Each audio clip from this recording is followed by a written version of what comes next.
CMR shopping mall Dasara ధమాకా offers అద్భుతమైన offers తో పాటు అబ్బురుపరిచే స్పాట్ గిఫ్ట్స్.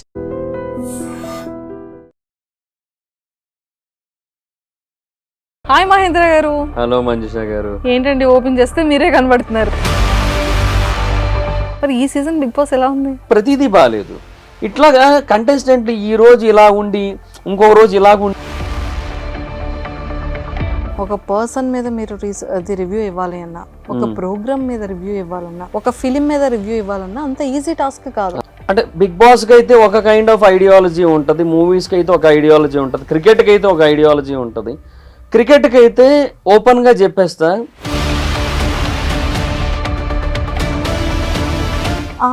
పర్సనల్ గా కూడా మనల్ని టార్గెట్ చేసే వాళ్ళు నెంబర్ ఆఫ్ పీపుల్ ఉంటారు. ఒక యూట్యూబర్ ఉన్నాడు యాక్చువల్లీ, అతని మీద ఒక కేసు ఫైల్ అయింది, పెద్ద కేసే. ప్రాపర్ ఇన్ఫర్మేషన్ అనేది పబ్లిక్ కి ఈ డిజిటల్ ఇస్తుందని మీరు అనుకుంటున్నారు? యాక్చువల్గా జెన్యూన్ ఇన్ఫర్మేషన్ కంటే మిస్లీడింగ్ ఇన్ఫర్మేషన్ ఎక్కువైపోతున్న ఫీలింగ్ వస్తుంది. మంచి రియాలిటీ షోలో చాలా మంచిగా రైటింగ్ రాసేవాళ్ళు, జబర్దస్త్ కామెడీ షోస్ కి ఆర్పి అన్న దాంట్లోనే 120 స్కిట్స్ చేశాను నేను. సో అప్పుడు ఎలా ఉండేదండి? మీ రెమ్యునరేషన్ ఎంత ఉండేది? రెమ్యునరేషన్ జబర్దస్త్ ఎప్పుడు తక్కువే అండి. రమేష్ అన్న వచ్చి మహేందర్ నేను తీస్తావు నీకు తెలీదా అన్నారు. నువ్వేం పెద్ద పట్టించుకో, ఫీల్ కావు కదా అందుకే చెప్పలేదు నీకు అన్నారు. యూట్యూబ్ రెవెన్యూ ఎలా వస్తుంది? పర్లేదండి, బాగానే వస్తుంది. అంటే మంత్కి ఒక 2 lakhs అబౌవ్ వస్తుంది. హాయ్ మహేంద్ర గారు. హలో మంజుష గారు. ఏంటండి ఓపెన్ చేస్తే మీరే కనబడుతున్నారు. ప్రతి ఛానల్లో ప్రతి ఇంటర్వ్యూలో కనిపిస్తున్నారు. ఇంకా వస్తున్నాయి ఫోన్లు. ఇంకా యాక్చువల్గా ఇంకా ఒక 7 ఎన్నో అయ్యాయి ఇప్పటి వరకు, బట్ ఇంకొక 10 ఎన్నో ఫోన్లు మెసేజ్లు అలా ఉన్నాయి. బట్ ఇంకా టైం కుదరట్లేదు, సో ఎందుకే ఆపాను. లేదంటే ఇంకో 10-15 ఛానల్లో చూద్దరు మీరు. నిజంగా చూస్తున్నాము, చాలా చాలా బాగుంది. అండ్ నేను మహేంద్ర గారు పర్సనల్గా చెప్పాలి అంటే ఐ థింక్ 60,000 ఫాలోవర్స్ ఉన్నప్పటి నుండి నేను మిమ్మల్ని చూసా యూట్యూబ్లో. 1 million దగ్గరలో. సో నేను అంటే లైక్ మీ ప్రతి రివ్యూ అండ్ ప్రతి వీడియోస్ చాలా బాగా ఇస్తారు, కానీ బిగ్ బాస్ గురించి కూడా రివ్యూస్ చేస్తుంటాను. మరి ఈ సీజన్ బిగ్ బాస్ ఎలా ఉంది? ఏదో యాజ్ ఆఫ్ నౌ అంటే ఇప్పటికైతే 4 days అయ్యింది. దీన్ని బట్టి అయితే మాత్రం అంతంత మాత్రంగానే ఉంది. అంటే ఏమో అండి, కంటెస్టెంట్స్ ఏంటంటే ఒకరిద్దరు వరకు ఓకే, ఈ రోజు బెటర్ అనిపిస్తున్న వాళ్ళు రేపు డిజాస్టర్ అయిపోతున్నారు. ఇంకా ఆ తర్వాత డిజాస్టర్ అనుకున్న వాళ్ళు మరుసటి రోజు ఏదో ఒక విషయంలో కొద్దో గొప్ప పర్లేదు అనిపించినా కూడా ఎప్పుడు కూడా మిక్స్డ్ ఒపీనియన్స్ రాకూడదు కంటెస్టెంట్స్ మీద. అంటే ఒక కంటెస్టెంట్ మీద ఒక సీజన్లో ఒక ఒపీనియన్ ఫామ్ అయిందంటే త్రూ అవుట్ ద సీజన్ అదే ఒపీనియన్ని ఆ కంటెస్టెంట్ క్యారీ చెయ్యగలిగితేనే ఆ షో హిట్ అవుతుంది, అంటే ఆ సీజన్ హిట్ అవుతుంది. మీరు సీజన్ 2 చూసుకోండి, కౌశల్ గారు సీజన్ స్టార్టింగ్లో ఆయన మీద ఏదైతే ఒపీనియన్ ఫామ్ అయిందో అదే ఒపీనియన్ సీజన్ ఎండింగ్ వరకు ఉంది.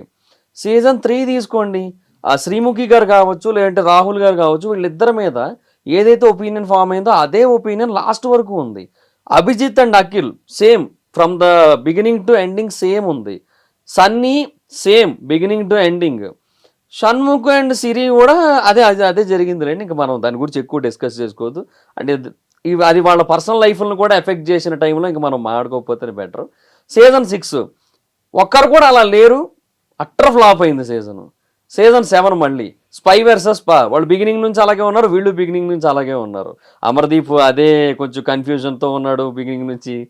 శోభా ప్రియాంక అదే నోరేసుకొని పడిపోయే సిచ్యువేషన్ నుంచి ఉన్నారు. శివాజీ గారు అదే తెలివి, పల్లవి ప్రశాంత్ అదే ఏమంటారు స్ట్రాటజీ, అదే ఎవరు అదే ఏమంటారు కొంచెం యాంగ్రీనెస్, బాగా యాంగర్ మేనేజ్మెంట్లో 0 అన్నట్టు అదే కంటిన్యూ అయింది. ఒక కంటెస్టెంట్ ఒక దగ్గర మొదలయ్యి అలాగే ఎండింగ్ వరకు వెళితేనే సీజన్ హిట్ అవుతుంది, లేదంటే అవ్వదు, ఫట్ అవుతుంది. ఇప్పుడు సంజన గారి మీద ఒక రోజు ఒక ఒపీనియన్ వచ్చి ఈ రోజు ఇంకొక ఒపీనియన్. అసలు యాక్చువల్లీ వీక్ అంతా నిన్నటి వరకు చూస్తే ఒక డిఫరెంట్ ఉండేది, ఆ ఒక్క గుడ్డుతోనే ఆవిడ కంప్లీట్ గేమ్ నే టర్న్ అయిపోయింది. ఇప్పుడు హరీష్ అనే పర్సన్ మీద ఒక ఇనీషియల్ స్టేజెస్ లో ఓకే స్ట్రైట్ ఫార్వర్డ్ పర్సన్, సరే చూద్దాం అని అనుకుంటుంటే మనోడు మరీ అతి చేస్తున్న ఫీలింగ్ ఉంటుంది. ఇంకా మనీష్ విషయానికి వస్తే ఫోర్బ్స్ 30 అది ఇది అన్నాడు, సరే చూద్దాం ఏం చేస్తాడో. ఇంటలెక్చువల్ అని చెప్పి అందరూ మెంటల్గా ఫిక్స్ అయిపోయి మరి ముందే ఏం ఓట్లు వచ్చాయో లేదో తెలియదు, బట్ 5గురు కాదు 6వ పర్సన్ కింద నేను పంపిస్తానని చెప్పి శ్రీముఖి గారు వచ్చి పంపించారు. ఇంత చేసిన తర్వాత ఆ మనిషి నిన్న ఏం చేసాడో చూసాం కదా, ఇమాన్యుల్ విషయంలో, ఆ టాస్క్ విషయంలో. సో చాలా అన్ఫెయిర్ అది. అండ్ దాని తర్వాత అతని మాట తీరు కానీ ప్రతిదీ బాగాలేదు. ఇట్లాగా కంటెస్టెంట్లు ఈ రోజు ఇలా ఉండి ఇంకొక రోజు ఇలాగుండి మళ్ళీ నెక్స్ట్ డే ఇలా అవుతాము అంటే ఏమో, అలాగుంటే షో వేస్ట్ అండి, నడవదు. అంటే అది ఎంత గొప్ప షో అయినా సరే కంటెస్టెంట్ల మీద ఆధారపడి ముందుకెళ్తున్నప్పుడు, వాళ్ళ మైండ్ సెట్ల మీద, బిహేవియర్ల మీద ఆధారపడి ఉన్నప్పుడు ఇలా ఉంటే కరెక్ట్ కాదు. కానీ రివ్యూస్ ఇస్తే ఎలా ఉంటుంది అని, అంటే మీ మీ వే ఆఫ్ థింకింగ్ ఎలా ఉంటుంది, అంటే మీరు బ్యాక్గ్రౌండ్ రీసెర్చ్ ఎలా ఉంటుంది? ఒక పర్సన్ మీద మీరు అది రివ్యూ ఇవ్వాలి అన్నా, ఒక ప్రోగ్రామ్ మీద రివ్యూ ఇవ్వాలన్నా, ఒక కంటెంట్ మీద రివ్యూ ఇవ్వాలన్నా, ఒక ఫిలిం మీద రివ్యూ ఇవ్వాలన్నా అంత ఈజీ టాస్క్ కాదు. మనం ఖచ్చితంగా ప్లసెస్ ఏంటి, మైనస్ ఏంటి, ఏం చెప్తే ఎలా వెళ్తుంది, ఎలా రియాక్ట్ అవ్వచ్చు, పీపుల్కి ఎలా ఇన్పుట్ ఇవ్వాలి, అవును, అంటే ఈ విషయాలన్నిటి మీద ఎలా ఉంటుంది మీ అవగాహన? అంటే బిగ్ బాస్కి అయితే ఒక కైండ్ ఆఫ్ ఐడియాలజీ ఉంటుంది, మూవీస్కి అయితే ఒక ఐడియాలజీ ఉంటుంది, క్రికెట్కి అయితే ఒక ఐడియాలజీ ఉంటుంది. క్రికెట్కి అయితే ఓపెన్గా చెప్పేస్తా, whatever it happens don't forget to praise Dhoni, Kohli and Rohit. ఇది మైండ్లో పెట్టుకునే ఉంటా యాక్చువల్గా వీడియో చేసేటప్పుడు. బికాస్ వాళ్ళలో మిస్టేక్స్ ఉన్నా కూడా చెబితే తీసుకునే పరిస్థితి లేదు.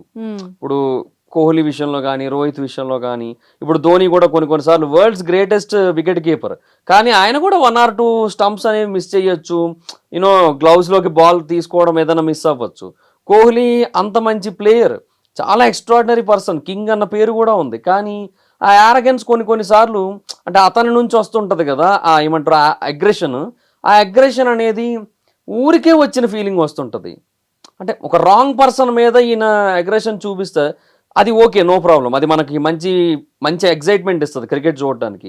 ఒక రైట్ పర్సన్ మీద అది చూపిస్తే మనకి ఈవెన్ ఆ ప్లేస్లో ఉన్నది మన ప్లేయర్ అయినా సరే ఎందుకు ఇంత అవసరమా అనే ఫీల్ వస్తుంది. ఇట్లాంటి కొన్ని థింగ్స్ ఉంటాయి, బట్ అవి చెప్పను ఎప్పుడు కూడా, మాక్సిమం చెప్పకుండా ఉండడానికి. అండ్ క్రికెట్ని మిగతా ఆస్పెక్ట్స్ అన్నీ ఏవైతే ఉంటాయో దానిలాగా అనలైజ్ చేసుకుంటా. బిగ్ బాస్ విషయానికి వస్తే బేసిక్గా బిగ్ బాస్ ఏంటంటే, నేను సీజన్ 1 ఒక సగం చూడలేదు, నేను మిగతా సగం నుంచి చూస్తున్నాను.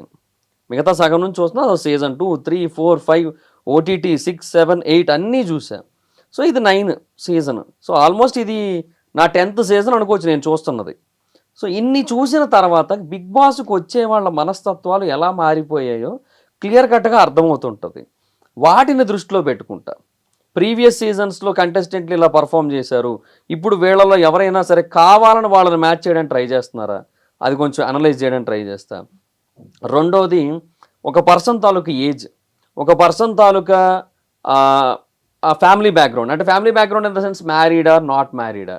ఒకడు మ్యారీడ్ అయితే అతని మైండ్ సెట్ ఒకలా ఉంటుంది, కిడ్స్ ఉంటే మైండ్ సెట్ ఇంకోలా ఉంటుంది, పిల్లలు పెరిగి పెద్దవాళ్ళు అయ్యి ఉన్న వాళ్ళు ఉన్నట్టయితే మైండ్ సెట్ ఇంకోలా ఉంటుంది. సో ఆ మైండ్ సెట్కి తగ్గట్టుగా ప్లేయర్ ఆడుతున్నారా, లేదంటే వేరే మైండ్ సెట్ని బలవంతంగా తెచ్చిపెట్టుకొని ఆడడానికి ట్రై చేస్తున్నారు, అదంతా అర్థం చేసుకోవడానికి ట్రై చేస్తా. ఫేక్ పీపుల్ ఎలా ఉంటారో మనం ఈరోజు సొసైటీలో చాలామందిని చూస్తుంటాం, మన ముందే బోల్డ్ మంది ఫేక్ పీపుల్ తిరుగుతుంటారు. సో మనకి ప్రతిదీ ఒక ఎగ్జాంపుల్ మనకి దొరుకుతుంటారు బోల్డ్ మంది. సో వాళ్ళలాంటి వాళ్ళని చూస్తున్నప్పుడు అదే బిహేవియర్, అదే ప్యాటర్న్ మనకు కనబడుతున్నప్పుడు వాళ్ళు కూడా ఫేక్ అని మనం అనలైజ్ చేయగలిగితే అంతకంటే బెస్ట్ పార్ట్ ఏం లేదని నా ఒపీనియన్. అండ్ సీజన్ 7లో నేను యాక్చువల్గా ఆ విషయాన్ని నేను ఓపెనింగ్ డోర్ అయితే చెప్పాను, సీజన్ ఎండింగ్ వరకు చెబుతూ వచ్చాను, ఎవరికి అర్థం కాలేదు, ఇప్పుడు అర్థమైంది చాలా మందికి. కానీ రివ్యూ అనేది మనం ఎంత మంచిగా అనలైజ్ చేసి చెప్తామో, అవును, కానీ ఆ పర్సనల్గా కూడా మనల్ని టార్గెట్ చేసే వాళ్ళు నెంబర్ ఆఫ్ పీపుల్ ఉంటారు. ఉంటుంది, ఎందుకంటే ఇప్పుడు మనం బిగ్ బాస్ రివ్యూస్ చేయడం అంటేనే we are judging a person, not only Bigg Boss, okay okay, films, whatever ఏదైనా సరే అనుకోవచ్చు, ఒక పర్సనల్ ఇష్యూ అనుకోవచ్చు, ఒక సెలబ్రిటీ ఇష్యూ అనుకోవచ్చు, ఒక పొలిటీషియన్ ఇష్యూ అనుకోవచ్చు, వాట్ ఎవర్ ఏదైనా ఒక ఇష్యూని మనం ఇంత ధైర్యంగా చెప్పేటప్పుడు ఖచ్చితంగా కొన్ని ప్రాబ్లమ్స్ మనం ఎదుర్కొంటాం. వస్తాయి, బెదిరింపులు, వేసేస్తా, తొక్క తీసేస్తా, ఊర్లో లేకుండా చేస్తా, ఇలాంటి. సో అలా మీరు ఫేస్ చేసిన థింగ్స్ ఏంటి? అంటే నాకు ఎప్పుడు అంత హార్ష్గా రాలేదు, 1 or 2 థింగ్స్ నా వరకు వచ్చాయి, కానీ అది జనరల్గా వచ్చాయి. అంటే it's not like that much harsh, ఏమంటారు స్ట్రాంగ్ ఏదో వార్నింగ్ లాగని కాదు, ఒక ఇన్సిడెంట్ ఎగ్జాంపుల్ చెప్పాలంటే ఒక యూట్యూబర్ ఉన్నాడు యాక్చువల్లీ. అతని మీద ఒక కేసు ఫైల్ అయింది. పెద్ద కేసే. ఒక అమ్మాయి కేసు ఫైల్ చేసింది. సో దాన్ని అతన్ని లోపల పెట్టారు రిమాండ్లో. చాన్నాళ్ళు ఉన్నాడు. తర్వాత బెయిల్ వచ్చింది, బయటకు వచ్చాడు. సో ఇనీషియల్గా కేసు గురించి అందరూ ఏమనుకుంటున్నారో, బయటకు ఏదైతే న్యూస్ వచ్చిందో అదే న్యూస్ నేను చెప్పా. నా అనాలిసిస్లో ఒక క్లియర్ కట్ స్టోరీ లాగా ఒక అనాలిసిస్ చేసి చెప్పాను. అది బయట వచ్చిందే, మళ్ళీ నేనేం కొత్తగా క్రియేట్ చేసింది కాదు. కాకపోతే తర్వాత ఆయన నాకు ఫోన్ చేశాడు బయటకు వచ్చిన తర్వాత. ఆయన ఏం అనలే, నన్ను ఎప్పుడు ఆయన తిట్టినట్టుగా కూడా మాట్లాడలే. ఆయన ఒకటే అన్నాడు, ఆయన బ్రో మీరు ఎప్పుడు కాయిన్కి ఒక సైడ్ స్టోరీ చూశారు, అదే బయటకు వచ్చింది. నా సైడ్ స్టోరీ ఎవరో వినలే, ఎవరు అడగలే నన్ను, ఇది జరిగింది అని చెప్పి, ఇది జరిగి 1.5 year పైన అవుతుంది చెప్పాడు ఆయన. అది చెప్పిన తర్వాత బాధ వేసింది. సారీ బ్రో, నాకు నిజంగా తెలీదు, నేను చూసిన దాన్ని బట్టే నేను చెప్పాను అన్న. ఆయన ఒకటే అన్నాడు, నాకు నీ సారీ వద్దు బ్రో, ఏదో ఒక రోజు నేను తప్పు చేయలేదని ప్రూవ్ అవుతుంది, నేను చేసుకుంటా, నేను 100% నేను తప్పు చేయలేదని ప్రూవ్ చేసుకుంటా. ఆ రోజు నా మీద మళ్ళీ ఇంకొక వీడియో చెయ్యి, వీడి తప్పేమీ లేదు, ఆ రోజు నేను చెప్పాను కదా అది అబద్ధం, అది నిజం ఇది అని చెప్పి ఒక వీడియో చేయి చాలు అన్నాడు. ఇట్లాంటివి వచ్చాయి, బట్ బెదిరింపుల్లాగైతే ఎప్పుడు రాలే. కానీ నిజంగా ఇప్పుడు డిజిటల్ మీడియాలో నెంబర్ ఆఫ్ రివ్యూవర్స్ వచ్చారు, అవును, నెంబర్ ఆఫ్ మీమర్స్ వచ్చారు, నెంబర్ ఆఫ్ వ్లాగర్స్ వచ్చారు. ఇవన్నీ చూసిన తర్వాత మహేంద్ర గారు మీకు ఏమనిపిస్తుంది? అంటే ఎంతవరకు ప్రాపర్ ఇన్ఫర్మేషన్ అనేది పబ్లిక్కి ఈ డిజిటల్ ఇస్తుందని మీరు అనుకుంటున్నారు? యాక్చువల్గా జెన్యున్ ఇన్ఫర్మేషన్ కంటే మిస్లీడింగ్ ఇన్ఫర్మేషన్ ఎక్కువైపోతున్న ఫీలింగ్ వస్తుందండి. అంటే జెన్యున్ ఇన్ఫర్మేషన్ కొంతమంది నుంచి బాగానే రీచ్ అవుతుంది, బట్ మిస్లీడింగ్ ఇన్ఫర్మేషన్ అంతకంటే ఎక్కువ మంది నుంచి వెళుతూ ఉండేసరికి అది రైటో రాంగో కూడా పట్టించుకోకుండా దాన్నే యాక్సెప్ట్ చేసేస్తున్నారు కొంతమంది. సోషల్ మీడియా ఎక్కువ అయిపోవడం వల్ల మరి వైడ్ రేంజ్ అయిపోయింది. ఇప్పుడు ఇది ఒక చిన్న ఎగ్జాంపుల్, మా ఇంట్లోనే మా మదర్ ఉన్నారు. ఆవిడ ఏంటంటే యూట్యూబ్ ని ఎక్కువ స్క్రోల్ చేస్తూ ఉంటారు. అమ్మ నా కూతురు కనబడుతుంది అన్న పాయింట్ ఆఫ్ వ్యూలోనే ఏదో ఒక దాంట్లో కొన్ని న్యూసెస్ చూస్తారు. అమ్మో ఇది ఇలా అలా అంటారు. మమ్మీ ప్లీజ్ మమ్మీ, అది తమ్నైల్ కోసం అలా పెట్టారు మమ్మీ అని. అంటే నిజంగానే పబ్లిక్కి ఎంత రాంగ్ ఇన్ఫర్మేషన్ వెళ్తుంది అనేది ఆ ఒక్క తమ్నైల్ టెక్స్ట్ వల్ల చాలా జనాలకి మాత్రం రాంగ్ రీచ్ వెళ్తుంది. అదే కదా, ఇప్పుడు ఫర్ ఎగ్జాంపుల్ ఒక వ్యక్తి గురించి మెన్షన్ చేస్తూ ఒక అతని మీద ఏదో ఒక ఫేక్ అలిగేషన్ పడింది, ఏదో క్రైమ్ చేశాడని చెప్పి, అది దానికి జెన్యున్గా తమ్నైల్ పెడితే ఏమని అర్థమవుతుంది? ఓకే అతను ఏం చెయ్యలేదు అన్నట్టుగా ఫేక్ అలిగేషన్ అని చెప్పి అర్థమవుతుంది. నరరూప రాక్షసుడా నరుల్లో ఒకడా అని తమ్నైల్ పెడతారు. అది ఏం అర్థమవుతుంది జనరల్గా చూసినోడికి? నరరూప రాక్షసుడు ఎందుకు పెట్టాడు, అది ఏదో చేసే ఉండబట్టే కదా, అదేమో అనుకుంటారు. ఇంకా అట్లా ఉంటుంది, మిస్లీడింగ్ తమ్నైల్స్ ఉంటాయి, కంప్లీట్గా మ్యాటర్ ఒకటి ఉంటుంది, వేరే రకంగా ఉంటాయి. అసలు నిజంగా చాలా డిఫరెంట్గా ఉంటుంది. ఒక్కొక్కసారి నాకు కూడా చాలా ఫన్నీ కాదు, కోపం వచ్చేస్తుంటుంది, ఎవట్రా బుర్ర తక్కువ ఎదవాలనిపిస్తుంటుంది. సో అలాంటి కొన్ని సిచ్యువేషన్స్ జరుగుతూనే ఉంటాయి. And one more thing Mahendra garu, and మీరు మంచి రియాలిటీ షోలో చాలా మంచిగా రైటింగ్ రాసేవాళ్ళు, జబర్దస్త్ కామెడీ షోస్కి అండ్ అలాగే ఇంకొన్ని షోస్కి కూడా మంచి రైటింగ్ రాసేవాళ్ళు కంటెస్టెంట్స్కి. మరి ఏంటి సడన్గా ఎందుకు మాని క్విట్ అయ్యి ఇలా ఇండివిజువల్గా రావాల్సి వచ్చింది? అంటే ముందు నుంచి యూట్యూబ్ చేస్తున్నాను యాక్చువల్గా, జబర్దస్త్ చేస్తున్న టైంకే యూట్యూబ్ చేస్తున్నాను యాక్చువల్. సో జబర్దస్త్ చేస్తున్న టైంలో నేను అప్పటికే యూట్యూబ్ పెట్టేశాను. 2016లో నేను జబర్దస్త్కి వెళ్ళాను. 2016 జూలైలో. 2012లో స్టార్ట్ అయిందా? 12లో స్టార్ట్ అయింది. 12 కూడా కాదు, 13th అనుకుంటా. 13th Febలో స్టార్ట్ అయింది. అందుకే 12 years రీయూనియన్ పెట్టారు 25. సో 2016 జూలై 18th వెళ్ళాను యాక్చువల్గా. కరెక్ట్గానే నా ఎంట్రీ డేట్ అదే. యాక్చువల్గా వెళ్ళిన డేట్ అయితే 2016 జూలై 7, 8, 9 అవకాశాల కోసం వెళ్ళిన డేట్. లోపలికి అడుగు పెట్టింది అయితే 18th. అంటే ఆ రోజు షెడ్యూల్ ఉందన్నమాట, జబర్దస్త్ షెడ్యూల్ 18th. అందుకని ఆ రోజు రమ్మంటే మళ్ళీ వచ్చాను. సో నాకు ఆ డేట్లు ఎందుకు అంత బాగా గుర్తుంటే, జూలై 17 నుంచి జూలై 20 మధ్యలో 4 days కదా, 3 days నాకు చాలా ఇంపార్టెంట్ డేస్. ఎందుకంటే జూలై 17 మా డాడీ చనిపోయిన రోజు, జూలై 20 నా పుట్టినరోజు, జూలై 18 నేను జబర్దస్త్కి వెళ్ళిన రోజు. 17, 18, 20 వరుసగా ఆ 4 daysలో ఆ 3 days నాకు కొంచెం మెమరబుల్ డేస్ లాగా, అంటే ఇంకా గుర్తుండిపోతాయి. నాన్నగారు చనిపోయిన రోజు వద్దన్నా గుర్తొస్తుంది, పుట్టినరోజు గుర్తు పెట్టుకోవాలి, వేరే ఆప్షన్ లేదు. జబర్దస్త్కి వెళ్ళింది ఏంటంటే నా లైఫ్ లో Career most change. Important journey కాబట్టి దాని నుంచే కదా ఇలా ఇదంతా ఇప్పుడు అందుకు అలా స్టార్ట్ అయింది. అలా స్టార్ట్ అయింది. ఓకే. సో అంతా బానే ఉంది. కూడా చేశారు కదా. చాలా చేసా, ఒక 200 స్కిట్స్ దాకా చేసా అప్పట్లో. అంటే ఒక 200 అంటే 180 200 దాకా ఉంటాయి, ఎందుకంటే ఆర్పి అన్న దాంట్లోనే 120 స్కిట్స్ చేశాను నేను. తర్వాత నేను జీవనన్న టీమ్ లీడర్ గా 18 స్కిట్లు చేసాం. తర్వాత నేను ప్రకాష్ అన్న టీంలో కొన్ని స్కిట్స్ చేసా, అభి అన్న టీంలో చేసా, అవినాష్ అన్న టీంలో చేసా, అవినాష్ అన్న కార్తిక్ అన్న టీంలో చేసా. తర్వాత పంచప్రసాద్ అండ్ నాటి నరేష్ టీంలో చేసా, అప్పారావు గారి టీంలో చేసా, చంటి అన్న టీంలో చేసా. చాలా చాలా టీంలో టీమ్స్ ని కవర్ చేశారు ఆల్మోస్ట్. భాస్కర్ అన్న టీంలో కూడా 2 స్కిట్లు చేసా. ఒకటైతే కన్ఫర్మ్ చేసా. రాకేష్ అన్న దాంట్లో చేసా. నేను చెయ్యందల్లా రాఘవ గారి టీము అంతే. ఆది అన్న టీంలో కూడా ఒక స్కిట్ లో చేసా అంతే. సుధీర్ అన్న టీంలోని, రాఘవ గారి టీంలోనే, చంద్రన్న టీంలో, ఈ 3 టీంలు చేయలేదు అంతే. ఓకే. సో అప్పుడు ఎలా ఉండేదండి మీ రెమ్యునరేషన్, ఎంత ఉండేది? రెమ్యునరేషన్ జబర్దస్త్లో ఎప్పుడు తక్కువే అండి. అంటే అందరికీ కాదు, మా మా మా లెవెల్ పొజిషన్ వాళ్ళందరికీ తక్కువే. నాకు ఇనీషియల్ డేస్ లో అందరూ స్కిట్కి 1000 ఇచ్చారు. ఆర్పిఎన్ కూడా ఒక 60-70 స్కిట్స్ వరకు 1000 ఇచ్చారు.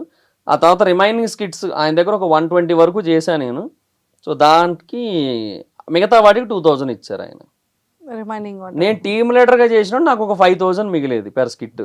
అంటే నాకు జీవనాన్ని కలిపి 10,000 మిగిలేది. అందులో ఒక 5,000 తీసుకునేవాళ్ళం ఆ టైంలో, అంతే అప్పట్లో. సో అసలు ఎలా అంటే ఇన్కమ్ సోర్స్ అంత తక్కువ ఉండేటప్పుడు ఎలా మీ లైఫ్ స్టైల్ ఎలాగా రొటేట్ అయ్యేది? అదే దానికోసమే యాక్చువల్గా యూట్యూబ్ మొదలైంది. అలా మొదలైంది యూట్యూబ్ ఇన్కమ్ పర్పస్ మీద, మనీ పర్పస్ మీద స్టార్ట్ అయింది. ఆ పర్పస్ మీదే స్టార్ట్ అయింది, ఆ పర్పస్ మీదే చేస్తూ ఉన్నా. ఇప్పటికే ఆ పర్పస్ మీదే ముందుకెళ్తుంది. నన్ను కొంతమంది తిడుతుంటారు, సోది లేకుండా ఒక ముక్కలో అంటావు, 8-10 నిమిషాలు వీడియోలు పెడుతుంటావు అని. బట్ 8 మినిట్స్ దాటితేనే మనకి ఇన్ బిట్వీన్ యాడ్స్ పడతాయి. సో ఆ కాన్సెప్ట్ ఎప్పుడు బ్రెయిన్లో ఉంటుంది. సో ఇంకేం చేయలేను. సో 8 మినిట్స్ లాగాలి, 8 మినిట్స్ మినిమం. ఓకే. సో ఇప్పటి వరకు లైక్ 200 స్కిట్స్ చేశారు. బయటకు రావడానికి రీజన్ అంటే అప్పుడు కరోనా వరకు మా టీం ఉండేది. అంటే నేను జీవన టీమ్ లీడర్స్గా ఉండేవాళ్ళం. కరోనా తర్వాత మా టీం తీశారు. జీవన్ గారికి ఆ టైంలో హెల్త్ ఇష్యూ, దాని తర్వాత అది మేము మా టీం తీసేసిన తర్వాత, నేను మానేసిన తర్వాత అయ్యింది అది వేరు. బట్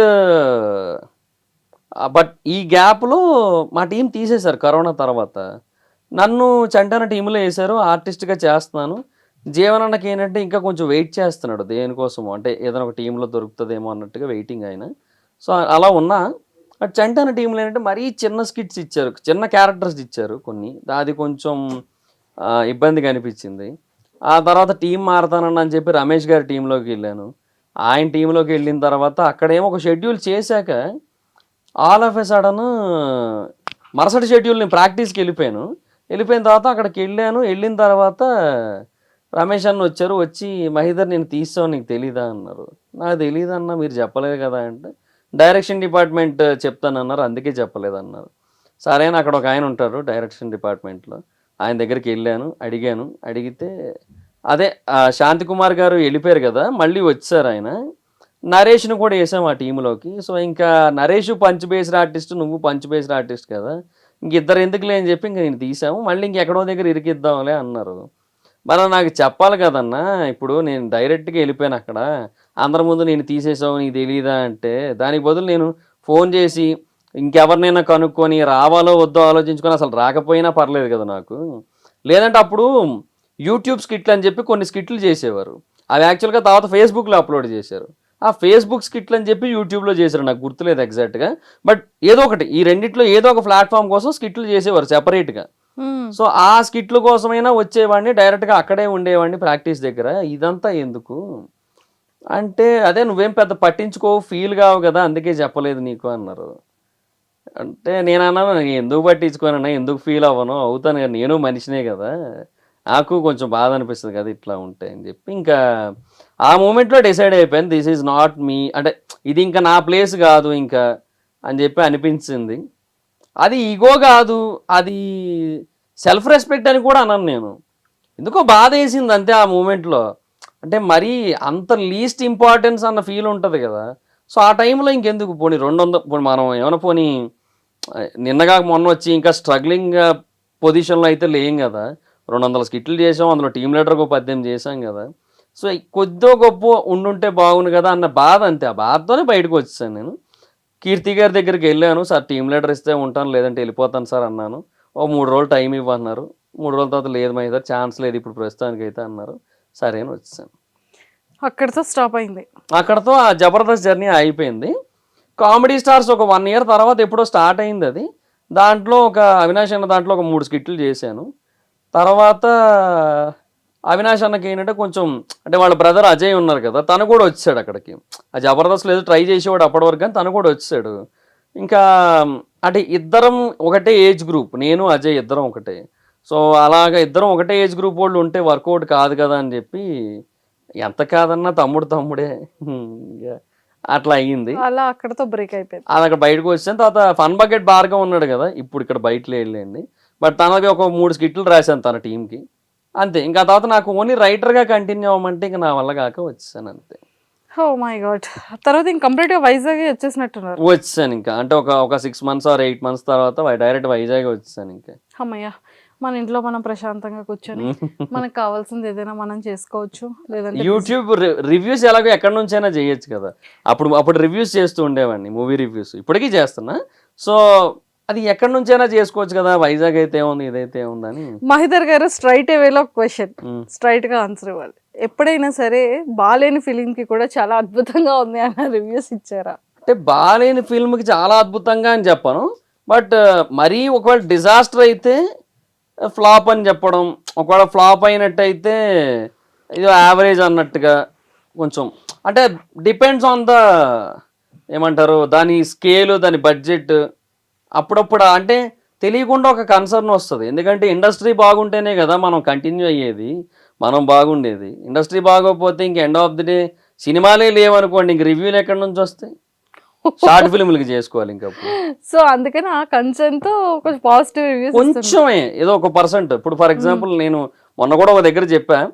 సో ఆదిపురుషుని ఎగ్జాంపుల్ తీసుకుంటే, నాకు ఆ సినిమా థియేటర్లో చూసినప్పుడు ఎందుకో అస్సలు చాలా బ్యాడ్గా అనిపించింది, బట్ కొంచెం బ్యాడ్గా చెప్పా, అలా అనమాట. ఆ వెర్షన్ ఉంటుంది. చాలా బ్యాడ్గా అనిపించింది కానీ కొంచెం బ్యాడ్గా అంటే మెజర్స్తో చెప్పారు. అంటే నేను బేసిక్గా చాలా మంది ఏమంటారంటే review is an opinion of individual అంటారు, కానీ నా దృష్టిలో రివ్యూ అంటే రివ్యూనే, ఒపీనియన్ కాదు. ఒపీనియన్ అనేది అది చాలా విషయాలు ఇన్ఫ్లుయెన్స్ చేస్తాయి ఒపీనియన్ మీద. ఆ రోజు పొద్దున నువ్వు టిఫిన్ తినకుండా వెళ్ళి ఉండొచ్చు, ఇంటర్వెల్ కరెక్ట్గా మంచి సీన్ వస్తుంటాయి, నీకు ఆకలేసి కడుపులో మొత్తం ఏదో ఇబ్బందిగా అనిపించి ఆ సీన్ నువ్వు సరిగ్గా ఎంజాయ్ చేయలేక నీకు అది నచ్చకపోవచ్చు, అదైనా జరగవచ్చు. అంటే పొద్దున్న ఇంట్లో ఏదైనా గొడవ అయ్యి ఆ గొడవ ఎఫెక్ట్ పడవచ్చు, లేదంటే వాట్ ఎవర్ ఇట్ ఈస్ ఆ పర్సన్ తాలూకు ఫ్రస్ట్రేషన్స్, లేదంటే ఇండివిజువల్ ఒపీనియన్, ఇండివిజువల్ ఇష్టాలు ఉంటాయి. కొన్ని జోనర్స్ అంటే ఇష్టం ఉంటుంది కొంతమందికి, సో వాటికి ఏమో ఆటోమేటిక్గా నచ్చేస్తాయి. కొన్ని జోనర్స్ నచ్చవు, అవేమో ఎంత బాగున్నా చిరాగ్గానే అనిపిస్తాయి. ఇవన్నీ కూడా ఒపీనియన్స్, వీటన్నిటిని దృష్టిలో పెట్టుకొని చెబితే.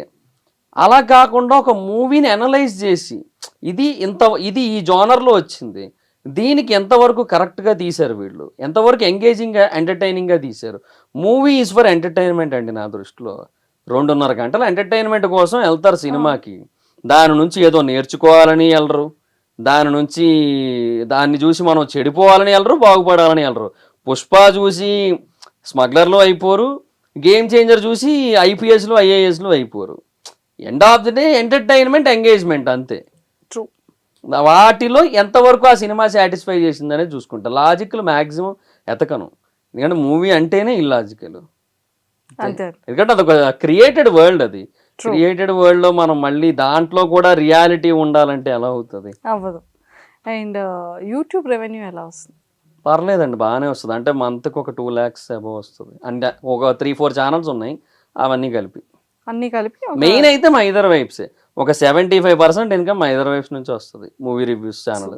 మిగతా వాటి కొంచెం తక్కువ వస్తుంది. కానీ నాకు తెలిసి కొంచెం మంచి ఇన్కమ్ అనేది ఇప్పుడు ఈ మధ్య కాలం యూట్యూబర్స్ దగ్గర నుంచి వింటే బెటర్ మీది. అంటే మీరు ప్రాపర్ గా పెడుతున్నట్టున్నారు. అంటే కాన్స్టెంట్ గా వీడియోస్ వస్తాయి, నాకు ఆగవు, పెడతా ఉంటారు. రోజు కనీసం 2-3 వీడియోలు పడుతుంటాయి అన్ని ఛానల్స్ కలిపి. సూపర్, కంగ్రాచులేషన్స్ అండి. దేనికి నాకు 2 పార్టీలు ఇవ్వాలి మీరు. చెప్పండి దేనికి? రెండంటే సిద్ధంగా ఉన్నాయి, ఒకటి టీడీపీ ఒకటి జనసేన. అమ్మో నాకు అసలు పొలిటీషియన్స్ సంబంధం లేదమ్మా. నాకు ఆ పార్టీస్ కాదు. నాకు మంచి గిఫ్ట్ కానీ మంచిది ఏదైనా స్వీట్స్ కానీ అలాంటివి తేవాలి కదా. దేనికి? మీరు ఏం స్టార్ట్ చేశారు వైజాగ్లో? కేఫ్. ఏది మరి అక్కడ నుంచి ఏమైనా తెచ్చారా? కాఫీ తెద్దాం అనుకున్నాను, చల్లారిపోద్దని తేలేదు. పొడైనా తేవాలి కదా, ఇక్కడ పెట్టుకుంటాం కదా.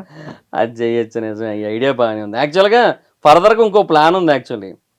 అదేంటంటే ఇప్పుడు ఈ మధ్య కాలంలో అందరూ కెరియర్ మీద ఫోకస్ చేస్తున్నారు కదా, సో పికిల్స్ బిజినెస్ పెట్టి, అలాగే మహిదర్ సో అట్లాగే అట్లీస్ట్ ఏంటంటే కాఫీ బీన్స్ వస్తాయి నా దగ్గరకి. సో నేను ఏంటంటే ఆ కాఫీ బీన్స్ ని ఒక ప్రాపర్ గ్రైండింగ్ మిషన్స్ ఉంటాయి మన దగ్గర, ఇటాలియన్ గ్రైండింగ్ మిషన్. సో వాటితో పౌడర్ లాగా చేసి, సో అరకు కాఫీ పౌడర్ ఇప్పుడు నెక్స్ట్ రాగానే నేను ముందు మీ పౌడర్ దగ్గరికే వస్తాను. మన బీన్స్ అన్ని అరకు, మనదంతా కూడా arabica, complete dark roast arabica beans ఉంటాయి. సో అసలు అంటే చాలా బాగుంటుంది, ఎందుకంటే రోబస్టా బాగా చేదు వస్తుంది, మన సైడ్ ఎక్కదు అది, అందుకే అరబికా అది ప్లాన్ చేస్తాం. సో ఫర్దర్గా దానికి పౌడర్ అది కూడా అంటే డిస్ట్రిబ్యూషన్ ప్లాన్ చేద్దామని ఉంది. వావ్, నాకు కూడా ఇస్తారా? నేను కూడా కెరియర్ లో ఎదగాలనుకుంటున్నాను. అదే తప్పకుండా మనం ఫోకస్ చేయాలి, ఇలాగే ఉండిపోతున్నాం. గ్రాండ్ లాంచ్ 2.0లో ఎంతమంది కంటెస్టెంట్స్ వైల్డ్ కార్డ్ గా వెళ్తున్నారు మహిదర్ గారు ఇప్పుడు చెప్పబోతున్నారు. 5 people. ఇప్పుడు ప్రస్తుతానికి 2 కన్ఫర్మ్ అయ్యారు. ఎవరెవరు? శ్రీతేజ్ సింగరును ఈవిడ, అంతే. ఇంకొక 3 members ఎవరెవరు అనుకుంటున్నారు? వస్తారండి, ఇంకా ఈ కామనర్స్ లోంచి ఒకరిని మళ్ళీ తెచ్చే ప్రయత్నం చేస్తున్నారు. ఒక్కరు ఎవరు అనుకుంటున్నారు? ఏమో నాగా అనుకుంటున్నాను. నాగా విషయంలో బాగా ఇంజస్టిస్ జరిగిందని చెప్పి సోషల్ మీడియా మొత్తం కోడే కూసింది కదా ఆ రోజు. సో అందుకని నాగాని ఏమైనా తీసుకొస్తారేమో అనుకుంటున్నాను నేను. సో మిగతా 2 మరి ఇంకా వాళ్ళకే తెలియాలి. ఇంకా లాస్ట్ మినిట్ వరకు వాళ్ళు సెలెక్ట్ చేయరండి, ఇలా ఫైనలైజ్ చేస్తూ ఉంటారు. పండు మాస్టర్ కానీ లేదంటే అంటే డాన్సర్ సైడ్ నుంచి ఒకరిని ఎప్పటి నుంచో అనుకుంటున్నారు, వాడది ఏమో వెళ్ళిపోయారు కదా. వెళ్ళారు, బట్ స్టిల్ అంటే ఒక మెయిల్ కంటెస్టెంట్ కూడా ఉంటే జోడీ లాగా బాగుంటుంది అన్నట్టు, అంటే కపుల్ డాన్సెస్ చేయడానికి అట్లా అలా ఏమో ఉండొచ్చు. ఇంకా జబర్దస్త్ నుంచి ఇంకొకరిని అనుకుంటున్నారని విన్నాను, తెలియదు మరి, ఇంకా వాళ్ళ ఇష్టం. అంటే మహిదర్ గారు అందరూ ఓకే, మిమ్మల్ని పిలవలేదా లేక మీరు వెళ్ళడం లేదా? అంటే పెద్ద కమ్యూనికేషన్ లేదు నాకు వాళ్ళకి. యాక్చువల్గా అంటే నేను చేసేది కొన్ని వాళ్ళకి నచ్చవు, యాక్చువల్లీ వాళ్ళకి నచ్చవు నేను చేసేది. సో అందుకే నేను కూడా నచ్చను. అంటే ఇప్పుడు నేను ప్రోమో ఉంది, for example opening day grand launch promo ఉంది, భరణి గారిది చైన్ గుర్తుందా, సీన్ ప్రోమోలో చూపించారు, డ్రామా గుర్తుందా? ఇది పట్టుకెళ్ళకపోతే నేను బయటికి వెళ్ళిపోతా, కావాలంటే ఇంటికైనా వెళ్ళిపోతా, కానీ నేను ఇది లేకుండా బిగ్ బాస్ హౌస్లోకి వెళ్ళనని ఆయన అన్నారు. నేను ఏమని చెప్పా వీడియో రివ్యూలో, ప్రోమో రివ్యూలో క్లియర్గా చెప్పేశా, మీరు ఏదైతే చూస్తున్నారో అది నిజం కాదు.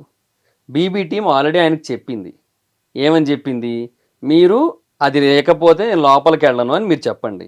నాగార్జున గారు బిగ్ బాస్తో అడిగినట్టుగా అడిగించి ఇది పట్టుకెళ్తానంటే అసలు మిమ్మల్ని అలౌ చేయము, మీరు మీ ఇంటికి వెళ్ళిపోవాల్సి ఉంటుందని మేము చెప్తాం, అయినా సరే నేను వెళ్ళిపోతానని మీరు చెప్పండి, సరే అని వెళ్ళిపోండి, తర్వాత మళ్ళీ మేము పిలుస్తాము, మీరు వస్తారు, మీరు వచ్చి లోపలికి దాంతోనే వెళ్తారు, బట్ ఇదంతా ప్రోమో కోసం మనం ఒకటి స్టఫ్ క్రియేట్ చేద్దామని చెప్పి వాళ్ళు చేశారు. నేను అది ఎపిసోడ్ టెలికాస్ట్ కాకముందే చెప్పేశాను నేను ప్రోమో చూసి, ఎందుకంటే నాకు తెలుసు షోస్ ప్యాటర్న్ ఎలా ఉంటుందో. సో ఇది వాళ్ళకి నచ్చదు కొంతవరకు. ఎంత హట్ అయి ఉంటారు. అదే అంటే అది ట్రేడ్ సీక్రెట్స్ కిందకి వస్తాయి కదా, ముందుగా గెస్ట్ చేసి అలా రివీల్ జనాలకి ఒక ఇది నేను ఒక్కడనే కాదు అందరూ గెస్ట్ చేస్తారు రివ్యూవర్స్ లో. ఆదిరెడ్డి గారు గెస్ట్ చేయొచ్చు, శ్రీను గెస్ట్ చేయొచ్చు, బట్ అలా చెప్పరు, నేను చెప్పేస్తాను. అంటే నేను ప్రోమోలా కాకుండా ఈ కంటెంట్ వాళ్ళు ఎందుకు క్రియేట్ చేసి ఉండొచ్చు అనేది ఆలోచించి ఇది ఆడియన్స్కి కూడా అర్థం కావాలని చెప్తుంటా, అది నచ్చదు వాళ్ళకి. రివ్యూస్ అన్నీ వదిలేశారు. అంటే వెళ్ళాలనే ఉంది, బిగ్ బాస్ ఛాన్స్ వస్తే వెళ్తా. అండ్ ఇందాక నేను ఒకటి చెప్పా కదా స్టార్టింగ్లో, ఒకరోజు నేను ఎంటర్ అయినట్టయితే ఆ రోజు నేనేంటో 105th డే కూడా నేను అలాగే ఉంటాను, అది నేను ప్రూవ్ చేయాలనుకుంటున్నా. కానీ వాళ్ళకే కొంచెం ఎందుకు ఈడెందుకు మళ్ళీ ఇప్పుడు లోపలికి రాకపోతేనే ఇలా చెప్తున్నాడు, వస్తే ఏడు పరిస్థితి, ఇలాంటి క్వశ్చన్స్ ఉంటాయి కదా వాళ్ళకి కూడా. వాళ్ళది తప్పని నేను అనలేను, నా మైండ్ సెట్ నేను మార్చుకోవాలని చూస్తూ ఉన్నా. మేబీ కొద్ది రోజులు టైం తీసుకొని అయినా సరే మార్చుకొని ఒకవేళ బిగ్ బాస్ షోలాగే చూసి షోని రియాలిటీ షో కదా అని చెప్పి రియాలిటీ ఏంటో ముందే చెప్పేయకుండా అలా ఉండడానికి ట్రై చేస్తున్నాను. అదేమన్నా మారితే వాళ్ళు ఏమైనా కన్సిడర్ చేయొచ్చేమో. సూపర్. ఇప్పటి వరకు చూసిన కంటెస్టెంట్స్ లో వీళ్ళు బెస్ట్ అని అనిపించే కంటెస్టెంట్స్ ఎవరైనా ఉన్నారా? ఇప్పటి వరకు ఇమాన్యుల్ ఉంటాడండి ఆబ్వియస్లీ. ఎందుకంటే యాజ్ అన్ ఎంటర్టైనర్గా తను 100% ఇస్తాడు. అండ్ టాస్క్లు కూడా ఇప్పుడు నిన్న ఇచ్చిన టాస్క్లో కూడా తను ట్రై చేశాడు. బట్ అది స్టార్టింగ్లోనే బిస్కెట్ అయిపోయిన తర్వాత తను ఏదైతే పాయింట్అవుట్ చేయాలో అది బాగా పాయింట్అవుట్ చేశాడు. అండ్ మనీష్ చేసిన మిస్టేక్ అనేది క్లియర్గా ఎక్స్పోజ్ చేశాడు, అదొకటి. తర్వాత 2 రోజుల పాటు 3 రోజుల పాటు అది గార్డెన్ క్లీన్ చేసేది ఇచ్చారు కదా పాపం, అవన్నీ స్ప్రే చేసి అవన్నీ చాలా కష్టపడి చేశాడు. సో ఆ పరంగా నాకు నెంబర్ 1 అయితే ఇమాన్యులే. తర్వాత నెంబర్ 2లో అంటే ఇంకా భరణి గారు కొంచెం బెటర్ అనిపిస్తారు. అంటే బేస్డ్ ఆన్ ద మెచ్యూరిటీ, ఆయనకున్న మెచ్యూరిటీ లెవెల్స్ వల్ల ఆయన కొంచెం బాగా మాట్లాడతారు అనిపిస్తుంటుంది. సో అంతే. ఇంకా తర్వాత సంజన గారు ఇప్పుడు ఏదో ఆవిడ సెన్సేషన్ అయ్యింది కానీ అంటే ఇప్పుడు అది ఆ గుడ్డు పోయిందా, ఒక గుడ్డు ఇంత మార్పు తీసుకొస్తుందని ఎక్స్పెక్ట్ చేయలేదు. బట్ ఆ గుడ్డు వల్ల ఆవిడకి ఏదైతే అది క్రియేట్ అయ్యిందో అది ఎన్నాళ్ళు ఉంటుంది అనేది నా డౌట్. ఇప్పుడు ఆవిడ క్యాప్టెన్సీ ఇచ్చారు కదా, ఇప్పుడు ఆవిడ ఇంకేం డ్రామా చేయక్కర్లేదు. ఇంకేముంది డ్రామా చేయడానికి? ఆవిడే క్యాప్టెన్. ఆవిడ ఏమైనా మిస్టేక్ చేస్తే ఆవిడే తిట్టుకోవాలి, ఇంకంతే, ఇంకేట్లేదు. సో అంత డ్రామా ఇప్పుడు క్రియేట్ కాదని నా ఫీల్. సో బట్ ఈ స్టార్టింగ్ నుంచి ఎండింగ్ వరకు ఎలా ఉన్నారో అలాగే ఉంటేనే బెటర్ కదా. అలా చూసుకుంటే నాకు ఇప్పటికైతే ఇద్దరు కనపడ్డారు నాకు, ఇమాన్యుల్ అండ్ భరణి. వీళ్ళిద్దరు కూడా. భరణి గారు ఆయన ఏజ్లో పెద్ద ఆయన ఏదో నాకు తెలిసిన ఆయన అన్నట్టు Bharani అనేస్తున్నాను. So Bharani garu and Emmanuel చాలా బాగుంది అంతే అనిపించారు. ఎక్సలెంట్. సో మీ ఫ్యామిలీ బ్యాక్గ్రౌండ్ ఏంటి మహిదర్ గారు? అంటే అమ్మ నాన్న? అంటే ఫాదర్ లేరు, మాది కొంచెం బాగా లోవర్ మిడిల్ క్లాస్, ఇంకా పూర్ ఫ్యామిలీ ఒకప్పుడు. Father auto driver. సో మంత్కి అప్పట్లో ఒక 4000 అలా వచ్చేవి అంతే. సో దాంతోనే రోజు పుస్తకంలో ఖర్చులు రాసుకొని, సో అట్లాంటి లైఫ్ స్టైల్ మాది ఇనీషియల్ స్టేజెస్లో. తర్వాత ఇంకా నేను యూట్యూబ్ పెట్టిన తర్వాతే మా లైఫ్ మారింది అంతే. సో అమ్మ ఏం చేస్తుంటారు? మదర్ ఒకప్పుడు లైబ్రేరియన్, అంటే 7 years లైబ్రేరియన్గా చేశారు. నాకు బేసిక్గా ఈ స్క్రిప్ట్స్ రాయడం ఇవన్నీ కూడా నాకు అక్కడ నుంచే వచ్చాయి యాక్చువల్గా. మదర్ లైబ్రేరియన్గా ఉండడం వల్ల ఆ 7 years రోజు ఏదో ఒక పుస్తకం ఇంటికి తెచ్చుకొని చదివేసేవాడిని, novels. So Madhubabu, Suryadevara Rammohan Rao, Errasetti Sai, Vempalli Niranjan Reddy.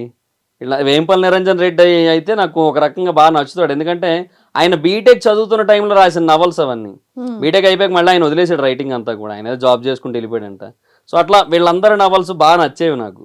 So అలాగే రైటింగ్ మీద ఇంట్రెస్ట్ బాగా క్రియేట్ అయింది. సో అలా మొదలైంది మీ రైటింగ్ జర్నీ, అలా స్టార్ట్ అయింది. సో మా మదర్ ఇన్ఫ్లుయెన్స్ ఎక్కువ ఉన్నట్టే నా మీద, బికాస్ ఆవిడ లైబ్రరీని అవడం వల్ల అలాగా.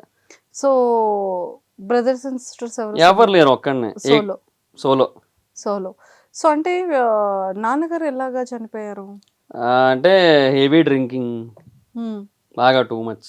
సో ఇప్పుడు నేను బేసిక్గా లైఫ్లో ఎప్పుడు కూడా డ్రింకింగ్ కానీ స్మోకింగ్ కానీ చేయలేదు. సో దానికి మా నాన్నగారే రీజన్. అంటే నా కళ్ళ ముందు చూసే కదా ఆయన్ని, ఒక పర్సన్ దీనివల్ల ఎంత ఎఫెక్ట్ అవుతారో, ప్రాణమైపోతుంది అని తెలిసిన తర్వాత. అంటే ఎలా మీరు ఎప్పుడు స్టాప్ చేయడం, అంటే మీరు పెద్ద అయ్యాక మీకు ఊహ తెలిసిన తర్వాత నాన్నగారిని డ్రింకింగ్ స్టాప్ చేయమని చెప్పడం కానీ అలాంటి అవేర్నెస్ ఇవ్వడం కానీ ఏమైనా చేశారా? అంటే నాకు 17 years ఏజ్ 17 years ఇంకా రాకముందే చనిపోయారు. 17th బర్త్డేకి 3 days ముందు చనిపోయారు. ఓకే. సో ఇంకా నేను ఏం చెప్తా ఆయనకి. సో ఇంకా అంటే ఒకటి ఇనీషియల్గా ఫస్ట్లో చాలా ఎక్కువ తాగేవారు, తర్వాత టీబీ ఎఫెక్ట్ అయింది. వాల్తేరులో టీబీ హాస్పిటల్ ఉంటుంది, దాన్ని తీసుకెళ్ళారు, మా అమ్మ తీసుకెళ్ళేది, ట్రీట్మెంట్ ఇచ్చారు, తగ్గింది, చాలా వరకు తగ్గింది, చాలా హెల్తీ అయ్యారు. మళ్ళీ లైట్గా కొంచెం తాగేవారు, బట్ అంత ఎఫెక్ట్ చేసేంతలాగా అయితే లేదు. కానీ మా అన్నయ్య చనిపోయారు. అంటే మా అన్నయ్య అంటే మా పెదనాన్న గారి అబ్బాయి యాక్సిడెంట్లో చనిపోయారు. మా ఫ్యామిలీ మొత్తానికి ఆయన అంటే చాలా చాలా ఇష్టం. ఆ రోజు నుంచి ఇంకా మరి అసలు ఆపలే. అంటే ఆ బాధలో మొదలు పెట్టారు మళ్ళీ ఎక్కువగా, అది ఇంకా అలా ఈయన తీసుకెళ్ళిపోయేంత వరకు ఆపలే ఆయన. మా పెదనాన్న వాళ్ళ అబ్బాయి అన్నయ్య, మా డాడీకి ఇంకొక అన్నయ్య కూడా ఉన్నారు, మా చిన్న పెదనాన్న. ఆయన మా డాడీ 2 రోజుల గ్యాప్లోనే చనిపోయారు. ఓకే. ఇప్పుడు యాక్చువల్గా ఇప్పుడు మా రెండో పెదనాన్న అన్నారు కదా, వాళ్ళ కోడలు అంటే మా వదిన, మా అన్నయ్య వాళ్ళ వైఫ్, ఈ ఇయర్ జనవరిలో తిరుమలలో తొక్కిసలాట అయింది కదా, సో దాంట్లో చనిపోయిన వాళ్ళలో ఒకరు. సో అన్ని బ్యాక్ టు బ్యాక్ ఇట్లా కొన్ని జరిగాయి ఇంకా అలా. ఓకే. సో నాన్న ఉండేటప్పుడు ఎలా ఉండేది ఫ్యామిలీ? పెద్ద ఏం ఉండేది కాదు. అంటే we are like okay with our lifes అంతే. సో కొంచెం ఏదో ఉన్నంతలో ఉండేటోళ్ళం. ఎప్పుడో ఓ వారానికి ఒకసారి అలా నాన్ వెజ్ సో సంథింగ్ అది అలా ఉండేది అంతే లైఫ్ స్టైల్. సో ఒక చిన్న ఇల్లు మాది. ఇప్పుడు ఇప్పుడు మనం ఏదైతే ప్లేస్‌లో కూర్చొని ఇంటర్వ్యూ చేస్తున్నామో ఈ స్టూడియో అంతా ఈ రూమ్ అంతా కూడా లేదు. మా మొత్తం ఇల్లు. అంటే ఒక అదే రూము, చిన్న కిచెన్ ఉంటది. పక్కన చిన్న వాష్‌రూమ్ ఉంటది అంతే. చాలా చిన్నది అప్పట్లో. ఆ తర్వాత ఒక 2 రూమ్స్ ఉన్నదానికెళ్ళాము. వన్స్ ఇంకా నేను కొంచెం యూట్యూబ్‌లో బాగా డబ్బులవి వస్తున్న టైంలో ఒక 2 బెడ్‌రూమ్ ఫ్లాట్‌లో రెంట్‌కెళ్ళాం. సో అలాగే ఇప్పుడు బానే ఉన్నాం. ఒక 3 బెడ్‌రూమ్ ఫ్లాట్ కొంచెం స్పేషియస్‌గా ఉన్నది. రెంట్‌కి తీసుకున్నాం. సో దాంట్లోనే ఉన్నాం. అంటే మీ లైఫ్ జర్నీ మీరు ఒక చిన్న ఇంట్లో ఉన్న దగ్గర నుంచి ఈ రోజుటి వరకు మీ జర్నీ గురించి చెప్పాలంటే ఏం చెప్తారు? అంటే ప్రతి ఒక్కరికి ఉంటుంది కదా! ఆ చిన్నప్పుడు ఏజ్‌లో నాకు ఇది తినాలి, నాకు అలా ఉండాలి, అవును. అలా వెళ్ళాలి, ఇలా ఫ్రెండ్స్‌తో ఆడుకోవాలి అన్న సిట్యుయేషన్ త్రూ ఈ సిట్యుయేషన్ ఎలా చేంజ్ చేసుకోగలిగారు? అసలు చిన్నప్పుడు మరి కొన్ని కొన్ని చెప్తే మీరు నమ్మరు కూడా యాక్చువల్‌గా. రూ. 10 బాదం మిల్క్ బాటిల్స్ ఉంటాయి. ఇప్పుడు అదెంత 20 ఎంతో అయింది యాక్చువల్లీ. అప్పట్లో అది రూ. 10 అనమాట. అది కొనుక్కోవడానికి నాకు క్లాస్‌లో ఫస్ట్ ర్యాంక్ రావాల్సొచ్చేది. అదొస్తే మా అమ్మ రూ. 10 ఇస్తది. లేదంటే లేదు. అట్లా దానికోసం బాగా కష్టపడేవాడిని. లేదంటే డైలీ రూ. 1 ఇస్తది. 10 డేస్ దాచుకునేవాడిని. అది తాగడం కోసం. అలా ఉండేది. ఒకసారి ఒక చిన్న పార్టీ ఇచ్చింది మా క్లాస్‌లో నవీన అని చెప్పి ఒక అమ్మాయి. పార్టీ అంటే ఇదేం పెద్ద పార్టీ ఏం కాదులెండి. అది అప్పట్లో 7థ్ క్లాసో ఏటో మేము. 6థ్, 7థ్ అనుకుంటా. రూ. 2 తెమ్మంది అంతే అందరిని. సో అది కూడా నేను అడిగితే ఇవ్వరని చెప్పి దొంగతనం చేసి పట్టుకొచ్చాను ఇంట్లోంచి. పట్టుకొచ్చి ఇచ్చాను. ఏదో అమ్మాయి ఏంటంటే ఇంట్లో వండించేసి ఏవో పెన్సిళ్ళు ఏవో చిన్న చిన్నవి ఉంటాయి కదా! పిల్ల బచ్చా ఆటలు. అయ్యేవో చేసింది. మొత్తానికి అందరికి ఇచ్చేసింది. ఆ రూ. 2లో కూడా ఏవో కొనేసి ఇచ్చింది మాకు అంతా అయిపోయింది. ఇంకా ఆ తర్వాత నేను ఆ రూ. 2 దొంగతనం చేశానని చెప్పి ఇంట్లో చెప్పేస్తానని చెప్పి మా క్లాస్‌లో అది ఎన్ని పనులు చేయించుకునేవారో. నేను క్లాస్ టాపర్‌ని. సో ఈవినింగ్ ఎలా ఉండేదంటే అప్పజెప్పుకోవడాలు ఇలాంటివన్నీ ఉండేవి. సో దాంట్లో నేను ఫస్ట్ వెళ్ళిపోయి చెప్పేసేవాడిని. తర్వాత సార్ ఏమో విజయ్ సార్ అనమాట మా ప్రిన్సిపల్. ఆయన ఏంటంటే నన్ను ఇంకో దగ్గర కూర్చోమని చెప్పి ఆయన దగ్గరికి లైన్‌లో ఉంటారు కదా! నుంచ్ అప్పజెప్పడానికి వచ్చినోళ్ళు లైన్ ఉంటది కదా! సగం మందిని నా దగ్గరికి పంపించేవారు. నా దగ్గర వార్నింగ్‌లు అనమాట. నేను చెప్పేసానని చెప్పలేదు. మీ అమ్మకి చెప్పేస్తాను రూ. 2 కోసం అని చెప్పి. అట్లా అప్పట్లో అలా ఉండేది సిట్యుయేషన్. భలే ఉండేది. నవ్వొస్తుండేది. ఏందో మొత్తం అంటే ఇదొక్కటే కాదు ఇంకా చాలా చేసేవారులెండి. అలాగే అవన్నీ ఉండేవి. సో ఆ మూమెంట్ నుంచి ఇప్పుడు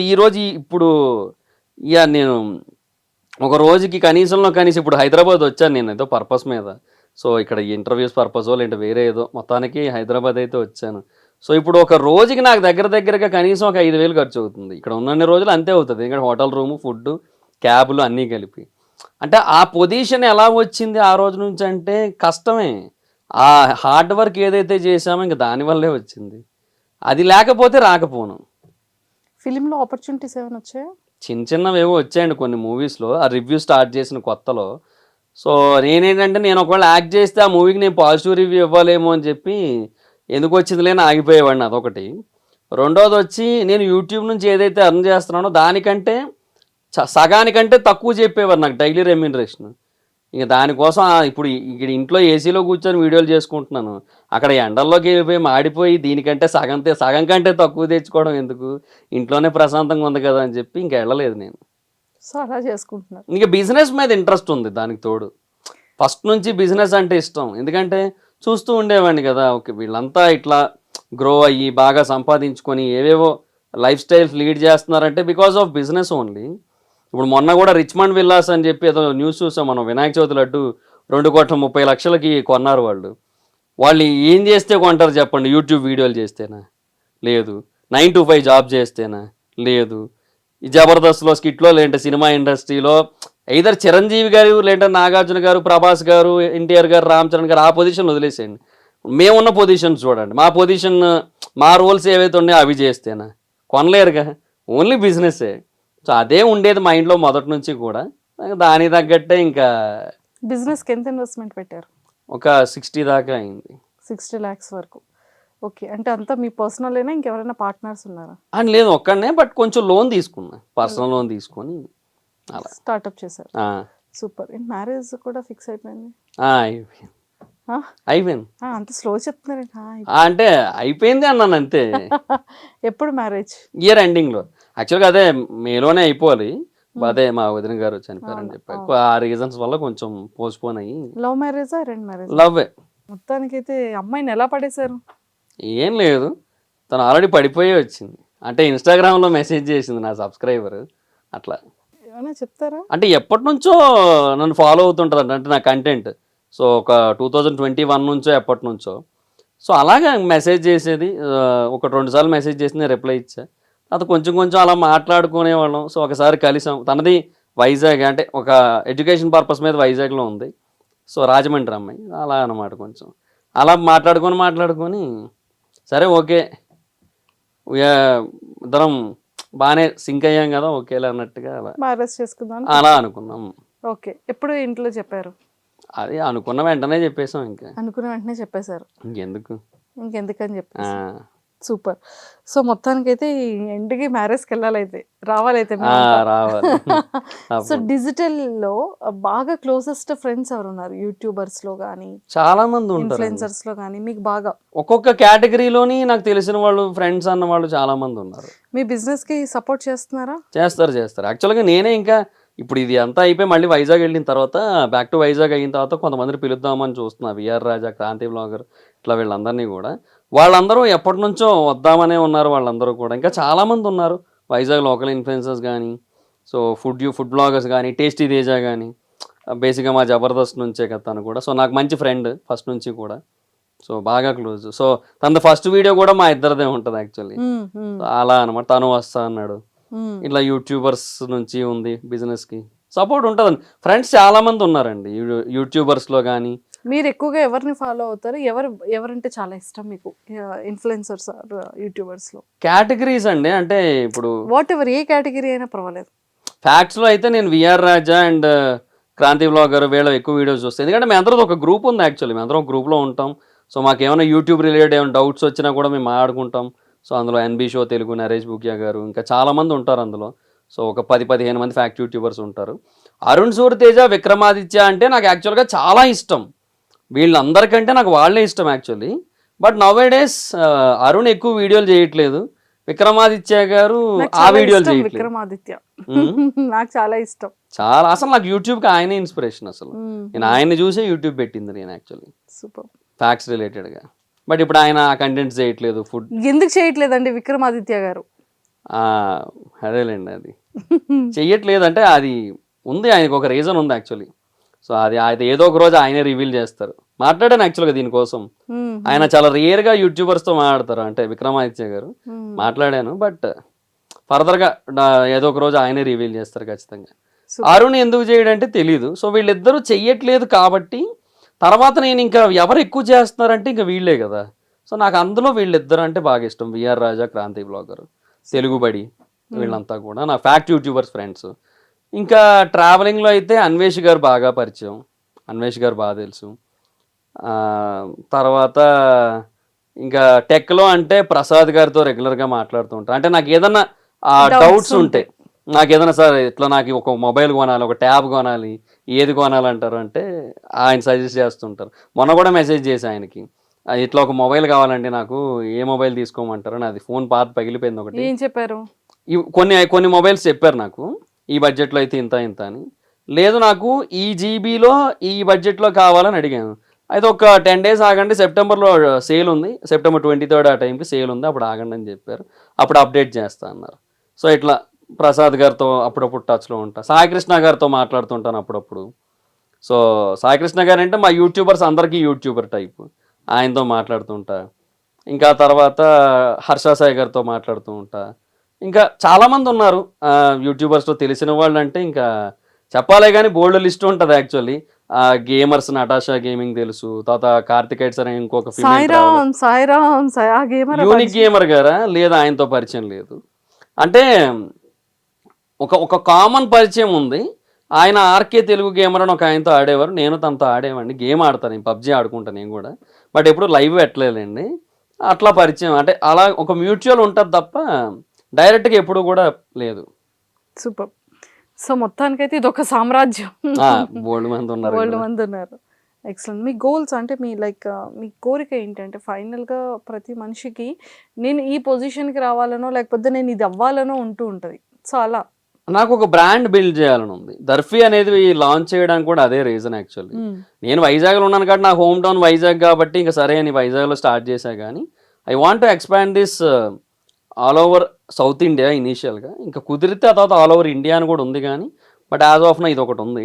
అంటే ఈ సౌత్ ఇండియాలోనే ఒక మంచి బ్రాండ్ బిల్డ్ చేసుకొని అది ఫ్రాంచైజ్ మోడల్లో దాన్ని బాగా ఎక్స్పాండ్ చేసి యూనో పీపుల్లోకి బాగా తీసుకెళ్ళి యూనో ఈ బ్రాండ్ క్రియేట్ చేసింది ఈ పర్సన్ అన్న ఫీల్ వచ్చి అండ్ దానికి కొన్ని స్పెషలైజేషన్స్ అయినా ఖచ్చితంగా మ్యాండేటరీగా ఉండేలా చూసుకొని అలా చేయాలని ఉంది. అండ్ ఒక ఇండివిజువల్ హౌస్ ల్యాండ్ తీసుకొని కట్టుకోవాలి, ఫ్లాట్ కాదు. అట్లా అదొకటి ఉంది. ప్రస్తుతానికి ఇవి రెండే. ఎక్సలెంట్. కారు ఉండేది ఒకప్పుడు, అది కొనేసాను, అయిపోయింది అంతే. మొత్తానికి అన్ని స్టెప్ బై స్టెప్ చేసుకుంటూ జాగ్రత్తగా వచ్చారు. అంతే. ఎక్సలెంట్. మహేందర్ గారు మంచి సక్సెస్ పొజిషన్కి వచ్చారు.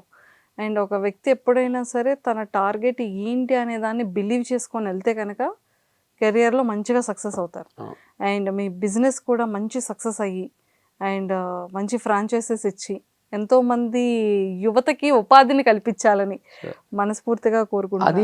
అదే అంటున్నా, అది it's like nots like unemployment, వాళ్ళే ఎంప్లాయర్స్ అవ్వాలనేది నా పాయింట్. సో దీని త్రూ ఈ ఫ్రాంచైజ్ మోడల్ త్రూ వాళ్ళు ఎంప్లాయర్స్ అయ్యి వాళ్ళే బిజినెస్ స్టార్ట్ చేసి వాళ్ళు ఇండివిజువల్గా ఉండి ఒకరి కింద పని చేయకుండా వాళ్ళు వాళ్ళ కంట్రోల్లోనే వాళ్ళు ఉంటూ ఇంకెవరి కంట్రోల్లో వాళ్ళు ఉండకుండా ఉండాలనేది నాకు ఒకటి బాగా ఉంది మైండ్లో. Super. And all the very best Mahender గారు. అండ్ వెరీ సూన్ మనం డిసెంబర్ తర్వాత కపుల్ ఇంటర్వ్యూ మనం ప్లాన్ చేస్తున్నాము. డెఫినెట్ గా. And all the very best. Thank you so much. And nice talking to you. Thank you అండి. Same to you. And don't forget to subscribe to iDream. And for more videos, Please subscribe to iDream. Please subscribe to iDream. Please subscribe iDream. And please subscribe to iDream. For more videos, subscribe to iDream. please like, share and subscribe to the channel. Congratulations, iDream. Subscribe to iDream. Subscribe to iDream. So subscribe to iDream Media. iDream ki iDream team andarki huge congratulations. Please subscribe iDream Media. Please subscribe to iDream. Subscribe iDream. Please subscribe to iDream. iDream అంటే నా కళల channel subscribe చేసుకున్న నోరు తిరుగుతలేదు, మీరైతే గంట గుర్తు కొట్టండి. For more such videos, please subscribe to iDream. Subscribe to iDream. Please subscribe to iDream. Please subscribe iDream Media. Please do subscribe to iDream. Please subscribe to iDream Media. For best entertainment and information, please subscribe iDream.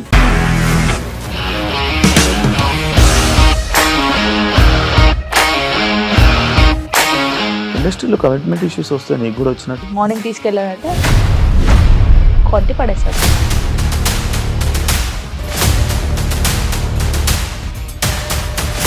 ఒక్కళ్ళు కూడా చూడలేదు ఈ cinema అని చెప్పడానికి కూడా చాలా ధైర్యం కావాలి. అది నిజం కదా, దాంట్లో ధైర్యం ఏంటి? ఇది నెక్స్ట్ డే ప్లేట్ మార్చేస్తే తప్పు కదా. As of now, we are comfortable this అని నేను అనుకుంటున్నాను. రష్మిక గారిది మీది ఒకే ఊరు అంట కదా? నీకు కోపం వచ్చిందంటే బాగా తిట్టేత్తరా? తిట్టేద్దామండి. నిజంగా గేమ్ ని ఎలా చేంజ్ చేయగలిగారు? ఏపీఎస్ఎఫ్సి వాళ్ళకి 6 నెలల్లో నేను 6 లక్షలు కట్టా. బిజినెస్ చేయాలనుకుంటే it is as difficult as riding a tiger.